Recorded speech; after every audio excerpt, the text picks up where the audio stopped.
Nombreuses sont les personnes qui redoutent les choix. Si vous faites partie de cette catégorie d'individus indécis, la sorcière du bois du crépuscule pourrait peut-être vous séduire. La légende raconte que si vous approchez l'orée de ces bois, un soir d'automne et muni d'une feuille tout juste tombée, la sorcière vous dévoilera un chemin tapissé de feuilles d'érable rouge. Suivez-le sans jamais faire marche arrière et vous parviendrez à la chaumière de la sorcière. Passez les lianes de lierre cramoisi qui cachent l'entrée de sa demeure et vous vous trouverez enfin face à elle. La sorcière vous promettra de vous libérer du poids de devoir faire des choix. Elle vous promettra une existence paisible, dénuée de contraintes, où tout se déroulera sans que vous n'ayez jamais plus à réfléchir. Séduit par cette promesse, vous lui tendrez la feuille. La sorcière, par la magie d'un envoûtement dont elle a le secret, la fera entrer en connexion avec votre être. La feuille se mettra à luire et les nervures qui la composent commenceront alors à serpenter sur le limbe pour finalement dessiner un tout nouveau tracé, fixe, immuable, votre tracé.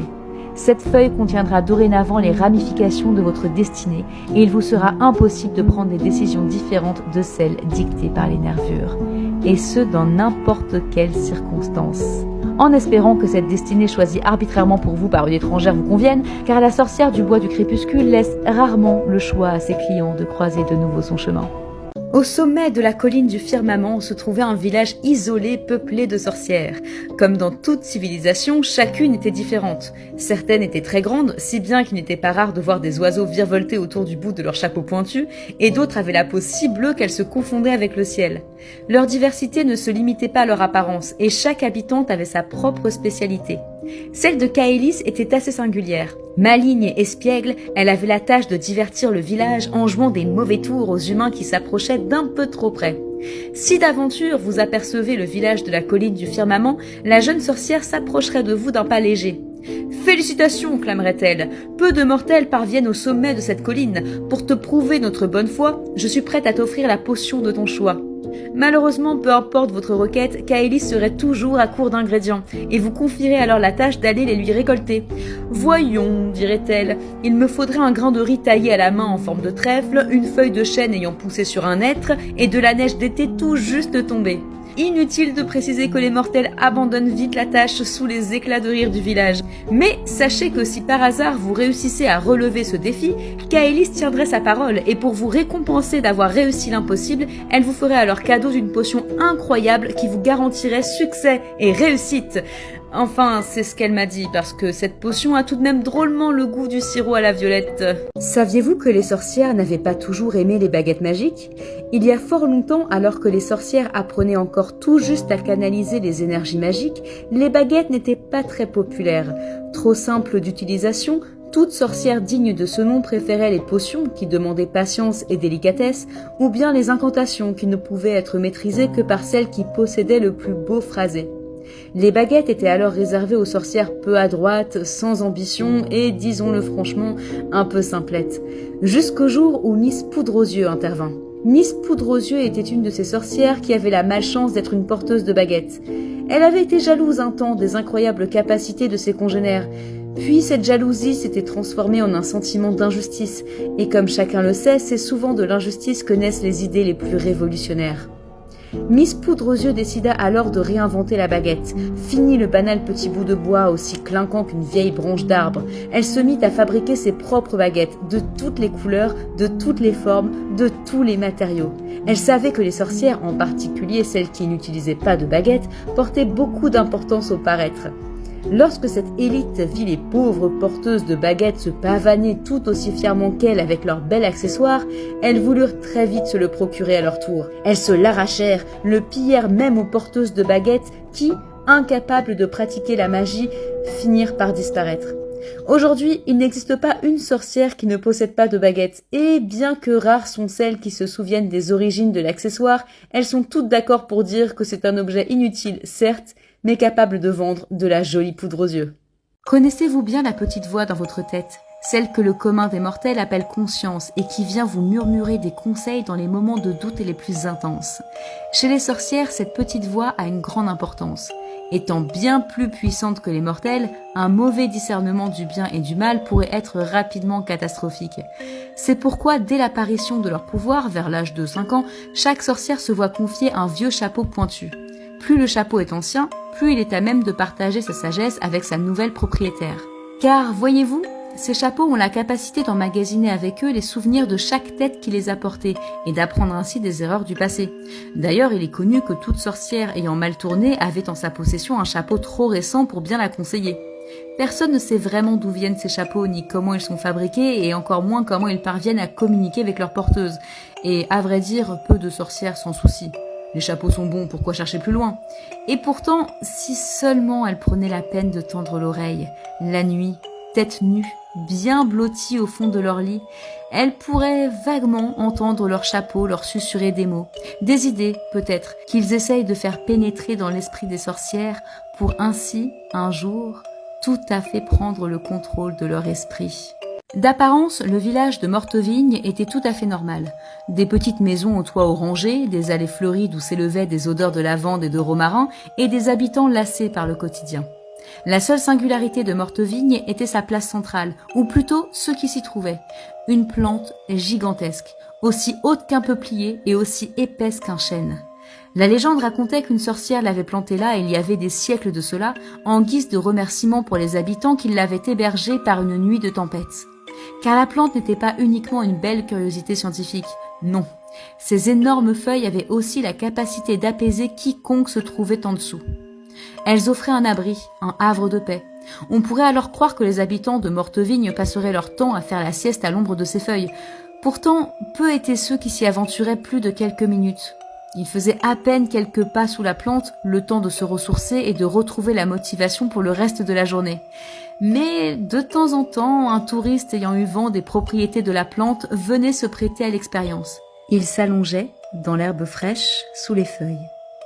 Il laissait ses paupières se fermer, son esprit s'apaiser, sa respiration ralentir, puis son cœur s'arrêter. Les miroirs ont toujours titillé l'imaginaire des mortels. Certaines légendes les associent à des portails vers d'autres dimensions, quand d'autres racontent qu'il suffirait de prononcer 3 fois le nom d'un esprit pour que celui-ci se manifeste. Quelles que soient nos croyances, on ne peut nier le pouvoir d'attraction des miroirs, cet objet qui nous renvoie à notre propre réalité d'une manière presque identique. Et c'est bien ce presque qui nous effraie parfois, au cœur de la nuit, lorsque l'on croise le regard de notre reflet dans le miroir. Cette presque personne qui semble presque vivante, presque présente. Dites-moi, vous est-il déjà arrivé d'avoir l'impression que l'on vous observe à travers le miroir ? Eh bien voyez-vous, il y a fort longtemps, les sorcières vénéraient une gigantesque boule de cristal. Celle-ci trônait au sommet de la colline du firmament, le point culminant du monde magique. Un jour, une jeune sorcière maladroite la fit tomber. La boule de cristal dévala la colline avant d'éclater en 1 milliard de petits morceaux. Mais un objet aussi puissant que cette relique ne pouvait pas juste disparaître. Les morceaux cherchèrent donc à se raccrocher à quelque chose, et ils trouvèrent les miroirs. Depuis, les sorcières se servent de l'éclat de cristal logé dans chaque miroir pour épier les mortels. Alors, si un jour vous apercevez dans votre miroir, ne serait-ce qu'une fraction de seconde, une anomalie dans votre reflet, un rictus qui ne devrait pas être là, un regard qui ne vous ressemble pas, ou encore une silhouette du coin de l'œil, eh bien, disons qu'il est déjà trop tard. Elles savent où vous trouver. Les étagères des sorcières sont souvent ensevelies de livres et d'ouvrages en tout genre. Parmi ce bric-à-brac, un œil attentif pourrait distinguer un grimoire, entretenu avec plus de soin que les autres. Peut-être se trouverait-il sur un pupitre, ou même parfois près de la couche de sa propriétaire. Ce grimoire est particulièrement précieux. Voyez-vous, les sorcières vivent beaucoup plus longtemps que les mortels, et au cours de leur longue existence, elles accumulent des souvenirs qui deviennent, au bout d'un siècle environ, bien trop lourds à porter pour une seule personne. Alors, pour ne pas se noyer dans le torrent de souvenirs qui fusent sans arrêt dans leur esprit, les sorcières ont recours à un grimoire. Celui-ci leur est offert à leur 90e anniversaire. Elles établissent alors une première connexion avec l'ouvrage en caressant leur tranche de la pointe de leur baguette. Le grimoire se lie ainsi à jamais avec l'esprit de la sorcière qui peut ensuite projeter ses souvenirs sur ses pages. Il est étrange de constater que, aussi précieux soit cet ouvrage pour les sorcières, peu d'entre elles aiment en feuilleter les pages pour revisiter leur passé. Elles en font une utilisation tout autre, car lorsqu'un mortel trop curieux vient mettre le nez dans un de ces grimoires, son esprit est aussitôt happé par l'ouvrage, aspiré, englouti par les puissants souvenirs de la sorcière, pour, finalement, ne faire plus qu'un avec le livre, un simple chapitre de plus. Le bois du crépuscule était source de nombreuses légendes. Les mortels des environs aimaient s'y aventurer, espérant tomber sur un quelconque phénomène magique et chasser la monotonie. Un chat attendait les curieux à l'orée des bois, une sorte de guide touristique qui permettait aux mortels de naviguer à travers les chemins sinueux en toute sécurité. Il avait tout d'un joli chat noir tout à fait ordinaire. Sa seule excentricité était son don de parole.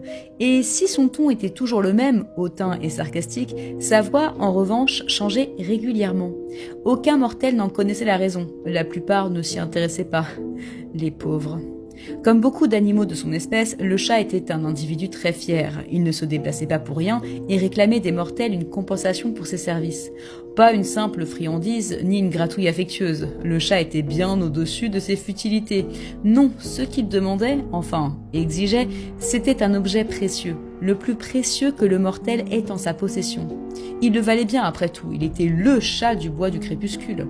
Le plus souvent, les mortels acceptaient de payer le prix, mais parfois certains essayaient de berner le chat.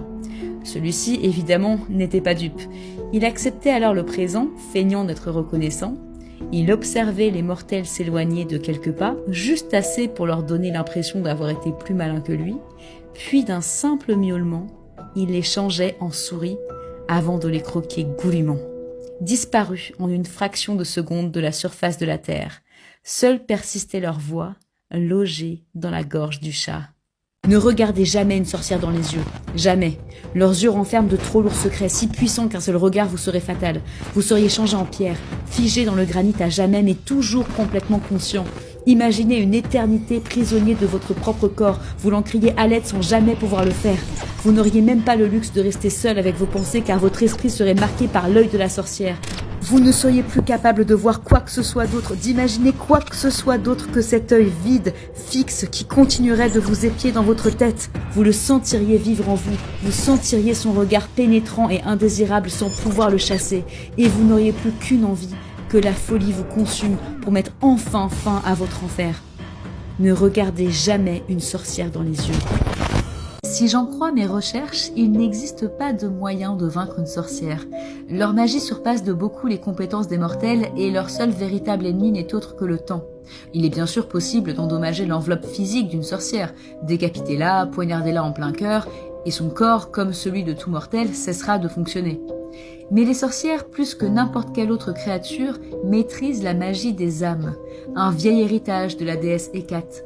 Lorsque leur corps meurt, leur âme persiste et se promène, invisible, dans notre monde terrestre en quête d'une nouvelle enveloppe. Et elles emploient une technique particulièrement sournoise pour trouver cette hôte. Elles choisissent un mortel ayant récemment perdu un proche. Elles le laissent percevoir leur présence, juste assez pour qu'il comprenne qu'il n'est pas tout à fait seul. Puis, elles se font passer pour l'esprit de l'être cher décédé, en titillant les souvenirs heureux du mortel et en lui faisant ressentir un peu de chaleur réconfortante. Et lorsque la défense du mortel est au plus bas, elles s'attachent à lui pour parasiter son âme, petit à petit. Alors, si vous avez remarqué depuis un certain temps une différence notable dans l'attitude d'un de vos amis endeuillés, il y a peut-être une chance pour que son corps ne lui appartienne plus pour très longtemps. Mortels et sorcières ont toujours vénéré la sauge. Dès l'époque de la Rome antique, les créatures de tout genre avaient déjà pris conscience de la richesse des propriétés de celles que l'on appelle parfois herbes sacrées. Cependant, si les feuilles persistent même aux températures hivernales les moins clémentes, les fleurs, elles, ne poussent qu'à l'arrivée des beaux jours. Or, les fleurs de sauge constituent un élément essentiel dans la préparation des potions. C'est pourquoi, dans chaque village de sorcières, on célèbre en mai le festival de la sauge, une tradition annuelle où chaque habitante se voit coiffée d'une couronne en feuilles de sauge pour défiler dans la forêt en faisant brûler l'herbe sacrée. Entre deux incantations, les sorcières chantonnent tout en chœur un chant traditionnel. Toutes les sorcières se vêtissent alors de bleu, couleur habituelle des fleurs de sauge, excepté les cadettes de chaque sororité qui déambulent parées de costumes roses, couleur beaucoup plus rare de ces fleurs si prisées. Cette célébration dure jusqu'à la nuit tombée pour laisser la lune, grande alliée des sorcières, être témoin de leurs prières. Et, même lorsque, par malheur, les fleurs ne fleurissent pas, la fête de la sauge aura au moins apporté chaleur et réconfort aux sorcières de tout âge. Aux abords du village de Flammebelle, il y avait un puits, et au fond de ce puits, il y avait une bougie. La flamme de cette bougie baignait le fond du puits d'une lumière presque ensorcelante, qui attirait les insectes, les animaux et parfois les humains. D'après la légende, il était impossible de résister à l'attraction de la bougie du puits, car celle-ci projetait bien plus que de la lumière. Elle était également capable de manifester des images, des sons et même des odeurs empruntés aux souvenirs des êtres vivants qui passaient à proximité. Tout comme une veilleuse qui projette des étoiles et des astres pour apaiser les enfants dans la nuit, le puits se présentait comme un phare dans l'obscurité qui encerclait le village et faisait appel à la peur innée de la plupart des créatures pour les ténèbres. Difficile alors de se rendre compte que le puits à la bougie était bien plus dangereux que ce qui rôdait dans le noir, car tout être qui s'en approchait de trop près finissait consumé par le pouvoir de la flamme.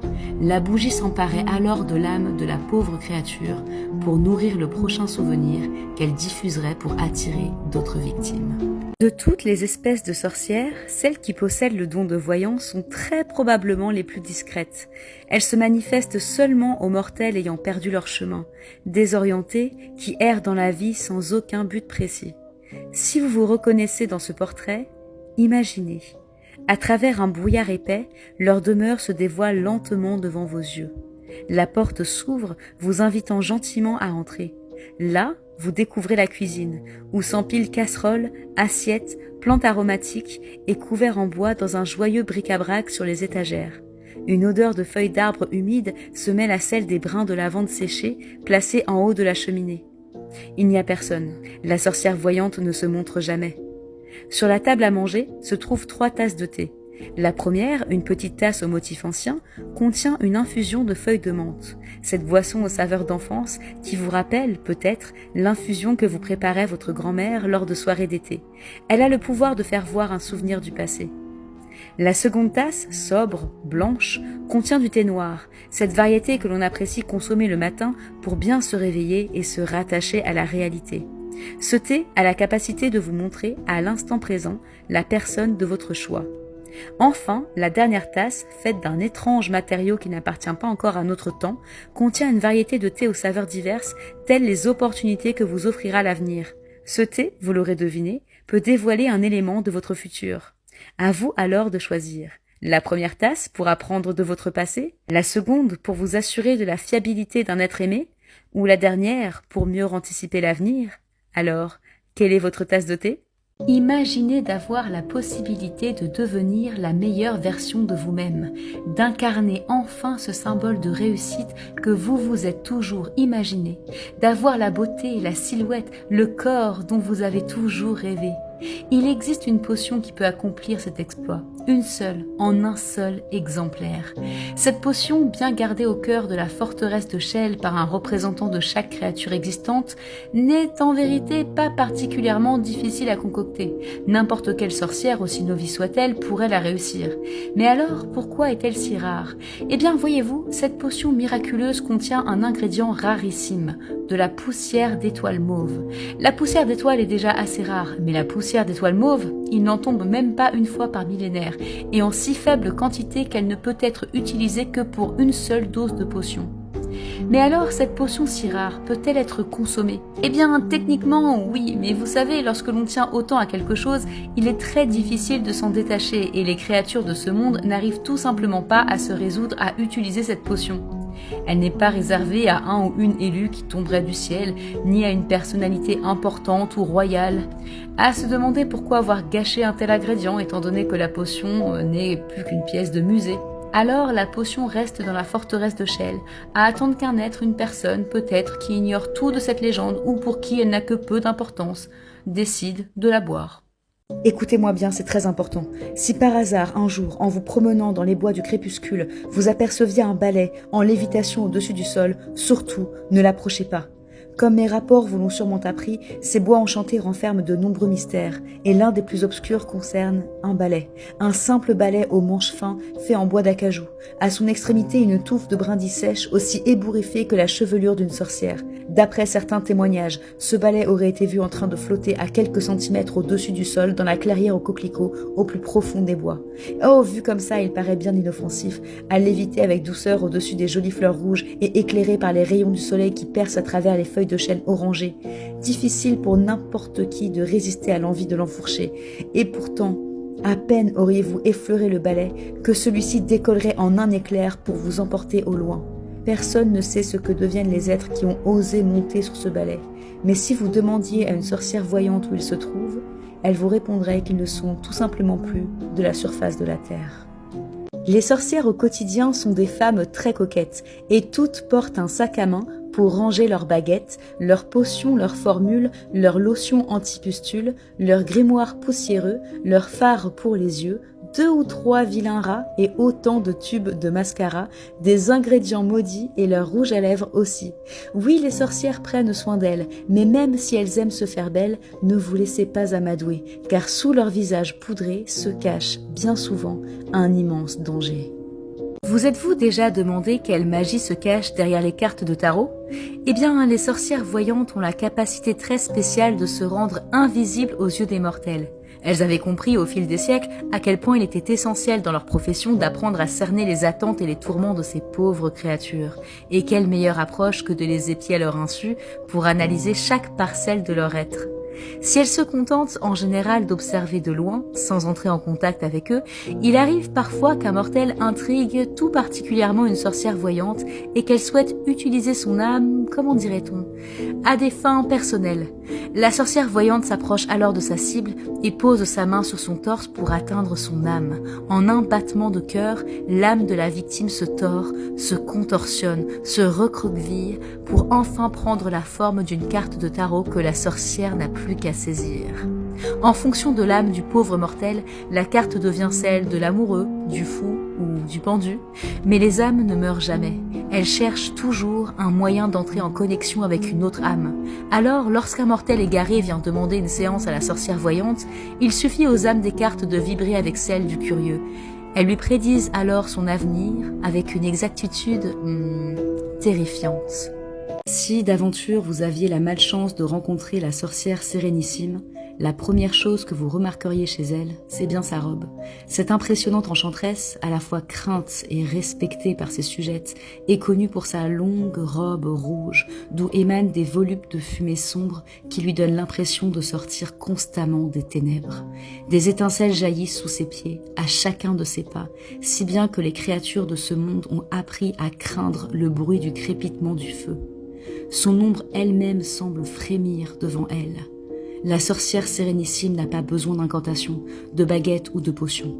Il lui suffit de frôler le médaillon de son collier en faisant crisser ses ongles aiguisés sur le métal doré pour que chaque être vivant aux alentours se retrouve transformé en l'abomination de son choix. Sans aucun état d'âme, elle peut faire de vous une créature de cauchemar, joncher vos ongles de milliers d'yeux, échanger votre bouche et votre nez ou remplacer votre langue par un cloporte. Et le pire, c'est qu'elle fait ceci par pur amusement. Il n'y a pas de négociation possible, pas de supplication. Si la sorcière sérénissime a décidé de s'amuser avec vous, priez pour qu'elle vous laisse au moins vos yeux pour pleurer. De tout temps, les mortels ont envié les sorcières et leur pouvoir. Nombreux sont ceux qui ont essayé de s'approprier leur habilité à contrôler la magie. Parmi ces tentatives, les lunettes de cristal de Ferdinand Clairvue ont particulièrement marqué les esprits. Monsieur Clairvue était opticien. Personne ne sait s'il devait son nom excentrique à sa profession ou bien l'inverse.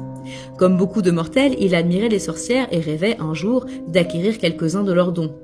Monsieur Clairvue était aussi chercheur et lorsqu'il ne travaillait pas sur une nouvelle monture, il dévorait les livres de légendes et de contes sur le monde magique. Un jour, il découvrit l'existence de la boule de cristal géante de la colline du firmament. Vous savez, celle qui avait éclaté en 1 milliard de morceaux qui s'était ensuite logée dans certains miroirs. Il lui vint alors une idée brillante. Il se mit en quête des fameux miroirs magiques. Il fit le tour des demeures, des villages, et demanda à chaque habitant s'il avait déjà senti une présence anormale provenant des miroirs de leur domicile. Après plusieurs jours, il mit enfin la main sur une de ces reliques empreintes de la magie des sorcières, et, de ses doigts de fée, en fit de jolis fers de lunettes. Trop excité par sa belle invention, il les enfila sans se poser de questions, et sa perception de la réalité tout entière s'effrita. Il poussa un cri d'horreur déchirant. Ses cheveux se dressèrent sur sa tête et devinrent tout blancs. Des larmes coulèrent en abondance sur sa peau aussi pâle que la mort. Dans un geste désespéré, il arracha les lunettes de son visage et détruisit son œuvre en les écrasant violemment sous le talon de sa chaussure. Nul ne sait ce que Ferdinand Clairvue vit ce jour-là, mais chaque fois qu'un mortel tente de s'approprier la magie des sorcières, on raconte que l'écho du cri de M. Clairvue résonne dans leur tête pour les supplier de ne surtout pas essayer. Lorsqu'une sorcière particulièrement maligne invente une incantation révolutionnaire, elle acquiert l'incroyable privilège de la rédiger dans le grand grimoire de la bibliothèque de Lux, un ouvrage antique qui, selon la légende, existait avant même l'arrivée de la magie dans ce monde. La sorcière sérénissime, la dirigeante des créatures magiques, confie à la sorcière à l'origine de la nouvelle incantation une belle plume de corbeau ainsi que de l'encre toute particulière. En effet, il serait impensable, voire impardonnable, d'écrire quoi que ce soit dans le grand grimoire avec de l'encre normale. Non, cette encre provient d'un animal fantastique, l'Aracrabus, qui erre dans les plus sombres abysses de l'océan. Un territoire uniquement accessible pour la sorcière sérénissime, capable de se déplacer à travers les ombres et les ténèbres. Cette créature mythique serait 2 fois plus grande qu'un calamar géant et posséderait 8 membres rigides et squelettiques semblables à des pattes de faucheux. On raconte que l'encre de ce monstre, qu'il projette lorsqu'il se sent en danger, est aussi toxique pour les êtres non magiques qu'elle est indélébile. 2 propriétés très utiles aux sorcières. En plus de s'assurer de la pérennité de leurs précieuses incantations, elle protège ainsi leurs secrets des mortels trop curieux. Car l'encre n'est pas dangereuse au toucher, ni même à l'odeur. Il suffit pour un mortel de lire, ne serait-ce qu'un tout petit point dessiné à l'encre d'Aracrabus, pour que ses yeux ne se mettent à bouillir dans leurs orbites. Aucune goutte de sang, aucune trace. Le grimoire reste intact et les incantations secrètes. Quant aux pauvres mortels alors aveugles, eh bien, il paraît que la sorcière sérénissime les offre en pâture à l'Aracrabus, une sorte de récompense pour ses bons et loyaux services. Voyez-vous, dans un monde magique peuplé de sorcières, de créatures fantastiques et de chats qui parlent, il peut être un peu difficile de discerner ce qui appartient au domaine du réel et ce qui n'est que conte ou légende. Comprendre où se situe la limite est pourtant vital pour les mortels, sans arrêt ciblés par les sorcières. Et de manière assez inattendue, c'est un sorcier qui décida d'aider les mortels. Ah, les sorciers, je ne crois pas en avoir encore parlé. Rares sont-ils en vérité, si rares qu'ils en deviennent anecdotiques. La grande majorité des sorcières donnent naissance à des filles, et lorsqu'un garçon naît, par le plus grand des hasards, il n'est en général pas très bien accueilli. Les sorciers sont souvent contraints de vivre par eux-mêmes avec le peu de magie qu'on a bien voulu leur enseigner malheureusement. Mais revenons à notre histoire. Un jour donc, une modeste famille de mortels accepta d'héberger un jeune sorcier qui venait tout juste d'être banni de sa communauté. Pour les remercier, le sorcier promit de leur partager tout ce qu'il savait des secrets des sorcières. Il remplit des pages et des pages de ses connaissances, si bien qu'il fallut aux mortels 3 bibliothèques entières pour caser ses écrits. Par un tour de magie, le sorcier condensa les manuscrits en un seul petit carnet. Il fit ensuite un don impensable à la famille, une baguette magique. Celle-ci avait le pouvoir de redonner sa forme initiale au carnet et vice-versa pour que les mortels puissent consulter les ouvrages à leur guise. Une fois sa bonne action accomplie, et persuadé que la communauté des mortels était maintenant en sécurité, il disparut sans laisser de traces. Malheureusement, dans son enthousiasme, il en oublia que les mortels étaient tout aussi corrompus que les sorcières. Et la famille, au lieu de partager son savoir, vit le carnet comme un fantastique moyen de faire fortune. Ainsi, si les autres mortels voulaient le feuilleter, ils devaient payer une somme de plus en plus onéreuse, privant au fil des années les plus pauvres du droit de se protéger des sorcières. Aujourd'hui, le carnet est toujours en possession de la famille dans une salle gardée à l'intérieur de leur immense manoir, si inaccessible pour la majorité des mortels qu'ils ont fini par douter même de son existence. Et l'outil qui devait alors ramener les mortels à la réalité n'est plus qu'une autre légende parmi tant d'autres. L'imagination des mortels est parfois leur plus grand ennemi. Terrorisés par les sorcières qui peuplent leur monde, ils se mettent à inventer des croyances dénuées de sens dans une vaine tentative de se protéger de leurs enchantements. Une de ces croyances concerne les corbeaux, des oiseaux sombres, malins, au rire soi-disant cruel que les mortels associent injustement à toutes sortes de méfaits. Les mortels racontent que de surprendre un corbeau avec de la nourriture au bec est un mauvais présage, car celui-ci serait en train d'apporter aux sorcières un quelconque ingrédient pour leurs infectes potions. Parmi les nombreuses denrées transportées par les corbeaux, il y en a une qui est particulièrement crainte, le champignon. Peut-être en raison de leur aspect étrange ou bien à cause de leur potentielle toxicité, les mortels associent volontiers les champignons à la magie noire. Alors vous pensez bien qu'un corbeau avec un champignon au bec est le pire des augures pour les mortels naïfs. Par peur, ils s'empressent alors de tuer au lance-pierre le pauvre corbeau aux champignons pour l'enterrer à l'entrée des villages comme pour repousser le mauvais œil. Le problème, c'est que, en effet, beaucoup de sorcières possèdent un corbeau comme familier, et lorsqu'il leur arrive malheur, elles n'hésitent pas à se venger. Ce ne sont donc pas les corbeaux qui portent malheur, mais bel et bien la bêtise des mortels.